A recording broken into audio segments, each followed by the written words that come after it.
The fish weir is one of humanity's oldest inventions, a fishing technology so effective, so elegantly simple, that it fed entire civilizations for thousands of years, and you've probably never heard of it.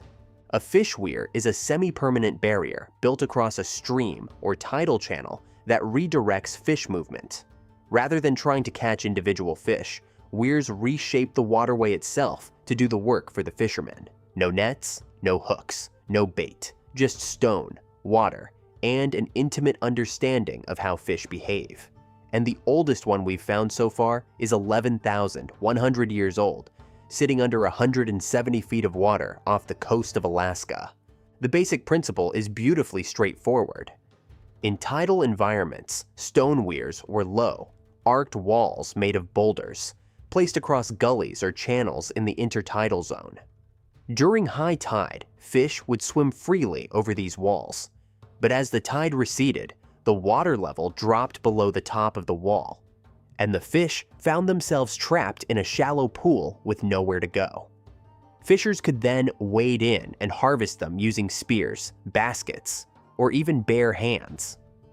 In rivers, the design was different, but the logic was the same. Rocks or wooden stakes were arranged in a V shape or a U shape, funneling fish as they moved with the current into a narrow opening where they could be easily captured. Essentially, a fish trap built into the landscape itself. Some weirs were circular, others were wedge-shaped, and some were concentric circles of posts woven together with basketry.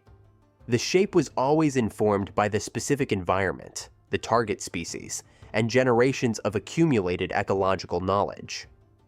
And these weren't small structures. The fish weir, at Indian Fish Trap State Preserve in Iowa, features a V-shaped rock formation where each wing of the dam stretches about 155 feet long.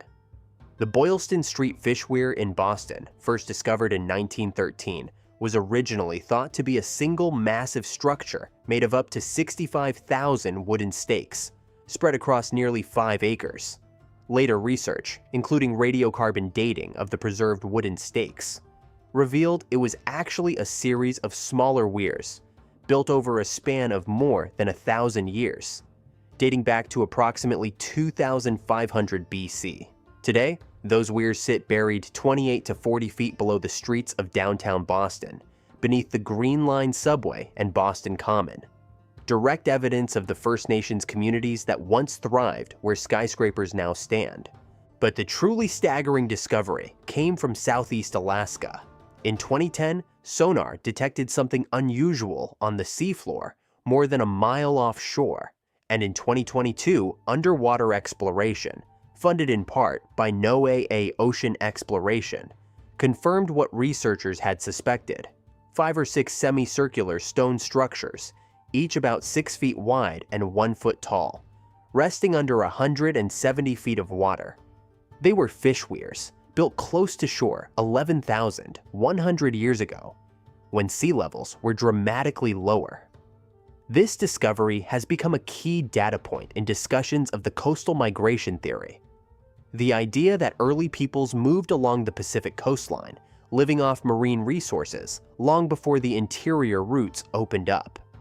Archaeologist Kelly Monteleone from the University of Calgary was on the vessel when they confirmed it.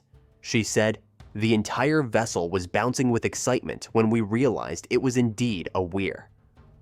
Rosita Worrell of the Sealaska Heritage Institute put the discovery in a broader context. It further substantiates the great antiquity of Native people in Southeast Alaska. It also demonstrates that Native people had acquired knowledge about salmon behavior and migrations, then developed the technology to harvest a significant number of salmon. Please like and subscribe if you're enjoying so far. Thanks. And this might not even be the oldest example. A line of stones found on the shore of an ancient lake in the East African Rift system in the Lake Turkana region of the Kenya Rift resembles fish weirs used by local people in modern times, and it dates to the era of Homo erectus, at least 490,000 years ago. If that interpretation holds, fish weirs may predate modern humans entirely. What made weirs truly remarkable, though, wasn't just their age. It was their sophistication as a management tool. William Hosty, conservation manager for the Heiltsuk Nation, described it this way: "It's not like throwing a net in the water and catching every salmon that's swimming by." Weirs allowed fishers to see exactly what was coming through, to count the fish, to identify species and age classes, and to decide in real time what to harvest and what to release. Husty called them a brilliant technological approach because they were adapted on a creek-by-creek basis, which allowed for intimate knowledge and management focused on sustainability. What Husty is describing is what researchers today call traditional ecological knowledge, or TEK, a body of place-based intergenerational understanding of ecosystems that now has its own standing as an academic framework in conservation biology. Fish weirs were one of TEK's most sophisticated expressions. The Heiltsuk even had a conservation protocol built into their weir practice. Once fishing season ended, they removed sections of the stone wall to ensure remaining salmon could pass freely upstream to spawn, a time-honored conservation process practiced for generations. This is why the colonial ban on fish weirs was so devastating. In 1894, British Columbia outlawed weirs, along with spears and other traditional traps, under pressure from commercial canners who wanted better access to salmon. The Fisheries Act, originally introduced in 1857, became a tool to dismantle indigenous fishing rights and economies in favor of industrial harvest. The irony is brutal. The selective, sustainable methods were banned, while the indiscriminate commercial methods that would eventually push salmon populations to the brink were actively promoted. As Dr. Will Atlas of the Wild Salmon Center put it, salmon and the communities that depend on them have been pushed to the brink by 2 centuries of extractive natural resource management.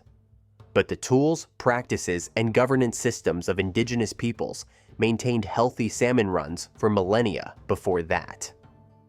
Chief Wenonok of the Yakama said it most powerfully back in 1915.